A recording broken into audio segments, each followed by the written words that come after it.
As you can probably guess by the title of this video, the Lucky Aces stable is down to one motorcycle. Yep, sold the Katana 600. Now I know some of you guys were here specifically for that motorcycle, and I know you're going to be a little disappointed, but at least hear me out, and let me tell you why I sold it. Now to do that, we'll have to go back to the start of why I actually bought it in the first place. Now, the main reason I bought the Suzuki Katana 600 is I wanted something sort of sporty that would have no problem running highway miles all day long. And as you guys know, I have a 2008 Honda Shadow 750 Aero, which is more than capable of sustained highway speeds.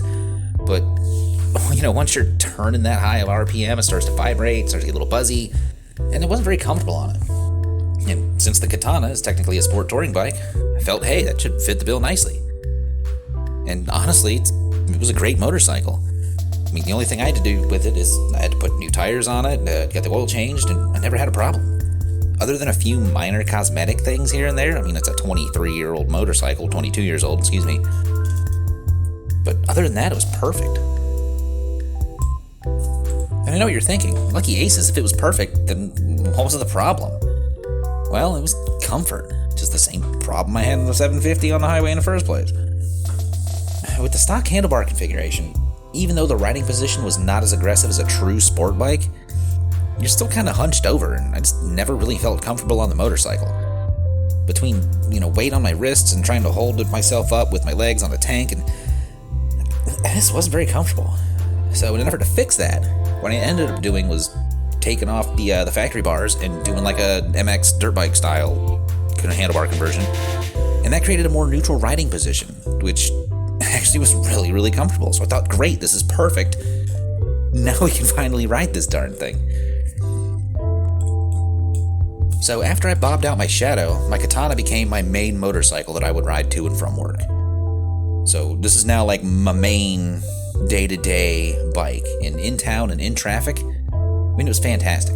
I could zip around, pass people easily, get out of the way. Whatever I needed to do, the Katana was great. Just as a day-to-day machine.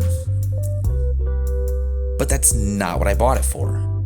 I bought it to do highway stuff.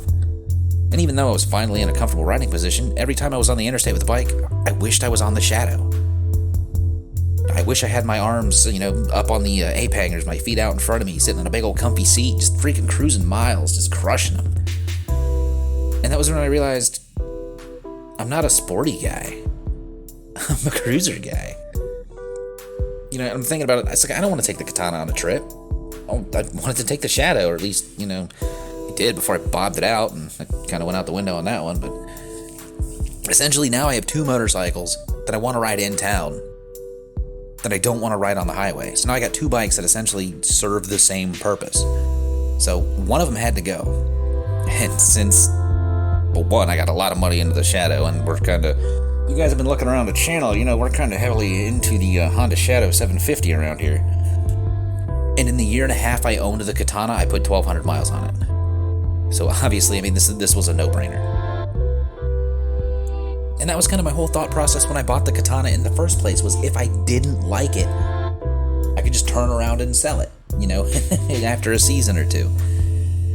And, it was a great motorcycle, too.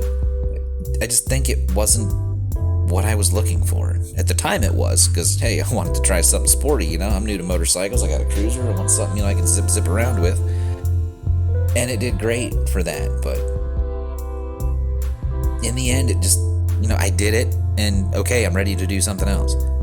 So I ended up letting it go for a little less than I wanted to, and honestly, the new owner seemed very happy with it. The guy came over, test rode it, looked it over, we came up with a number that worked for both of us, and it sounds like he's going to ride this thing all the time, which is great, because that's what that bike deserves, man. It doesn't need to be sitting in the garage and just hiding the whole time. So that's why I ended up getting rid of my Suzuki Katana 600. Now, the audio's not great, but if you wanted to hear my first thoughts of when I first got it, you can almost hear the joy in my voice through the horrible Bluetooth headset I was using at the time, but you can check out this video right here. And as always, y'all be good. See ya.